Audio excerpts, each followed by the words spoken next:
شروع کرتا ہوں اللہ کے نام سے جو بڑا مہربان نہایت رحم کرنے والا ہے۔ جنت ایک ایسا نام ہے جس کو سنتے ہی ہر انسان کے ذہن میں بہت سے سوالات پیدا ہوتے ہیں۔ جنت کہاں ہے؟ کیسی ہوگی؟ جنت میں کیا کیا ہوگا؟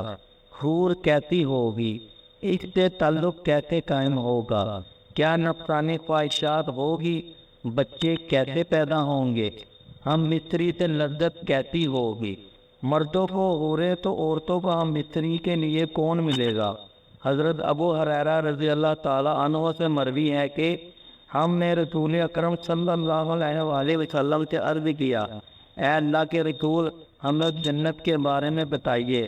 حضرت محمد صلی اللہ علیہ وآلہ وسلم نے ارشاد فرمایا، زمین سفید اور مٹی زعفران سے بنائی گئی ہے، اس میں سونے اور چاندی کی اینٹیں جن کو مشک کے گارے اور موتیوں کی کنکریوں سے لگایا گیا ہے۔ حدیث پاک میں حضرت محمد صلی اللہ علیہ وآلہ وسلم کا فرمان ہے کہ جنت میں سب سے کم تر جنتی کو 80,000 نوکر اور 75 حوروں سے نوازا جائے گا۔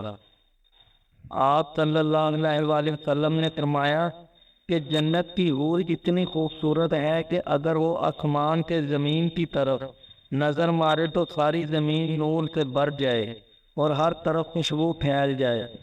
نبی اکرم صلی اللہ علیہ وآلہ وسلم نے فرمایا کہ حور کے سر کا دوپٹہ دنیا و ما فیہا سے بہتر ہے، کہ رسول اللہ صلی اللہ علیہ وآلہ وسلم نے فرمایا کہ جنت کی حوروں کی پنڈلیاں ایسی ہوں گی جن کا گوشت اندر تک نظر آئے گا۔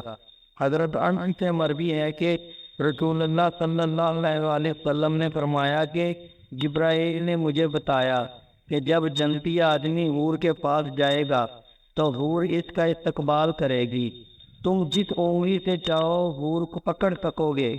اگر حور کا ایک بال زمین میں ظاہر ہو جائے تو مشرق مغرب میں نور ہی نور پھیل جائے گا۔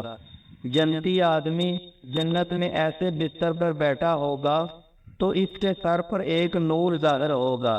اس کے ذہن میں یہ بات آئے کہ اللہ تعالیٰ اپنی مخلوق پر نظر کرم فرما رہا ہے۔ جب وہ اس نور کی طرح نظر مارے گا تو وہ ایک حور ہوگی، وہ اس جنتی سے کہہ رہی ہوگی، اے اللہ کے بندے، کیا تمہارے پاس ہمارے لیے وقت نہیں ہے؟ یہ آدمی اس سے دریافت کرے گا، تم کون ہو؟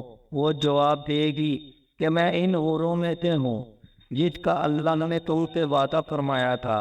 وہ فوراً جنتی کے پاس بیٹھ جائے گی۔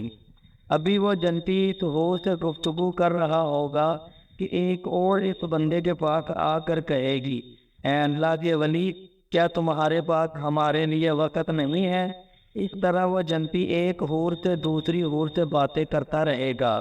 حضرت سیدنا عباس رضی اللہ تعالیٰ عنہ سے مروی ہے کہ اگر جنتی حور اپنے ہاتھ کا کچھ حصہ زمین اور آسمان کے درمیان ظاہر کر دے تو زمین والے اس کے حسن سے آپس میں ہی خطرے میں پڑ جائیں گے۔ اگر وہ اپنا دوپٹہ زمین پر ظاہر کر دے تو زمین اس کے آگے جھک جائے گی۔ اگر وہ اپنا چہرہ ظاہر کر دے تو زمین و آسمان کی ہر چیز ظاہر ہو جائے۔ اس کے بعد فرمایا کہ اگر جنت کی کوئی خاتون اپنا تھوک سمندر میں ڈال دے تو سارے سمندر شہد سے بھی زیادہ میٹھے ہو جائیں گے۔ یہاں سوال یہ پیدا ہوتا ہے کہ مردوں کو جنت میں حوریں عطا کی جائیں گی تو پھر عورتیں جنت میں جائیں گی، ان کو کیا ملے گا؟ عورتوں کے لیے یہ ہے کہ جب وہ جنت میں جائیں گی تو اپنے نیک شوہر کے ساتھ رہیں گی۔ وہ عورتیں اپنے شوہر کو ملنے والی جنت کی سب حوروں کی سردار ہوں گی۔ اللہ تعالیٰ اس عورت کو تمام حوروں سے خوبصورت بنا دے گا۔ یہ دونوں میاں بیوی ایک دوسرے کے ساتھ بہت زیادہ پیار کریں گی۔ یہ دونوں میاں بیوی جنت میں رہیں گے۔ جو عورت تمہاری فوت ہو جائے گی اس کو جنت میں ایک اختیار دیا جائے گا کہ وہ جنت میں جس کے ساتھ چاہے گی اس کا نکاح اس مرد کے ساتھ کر دیا جائے گا۔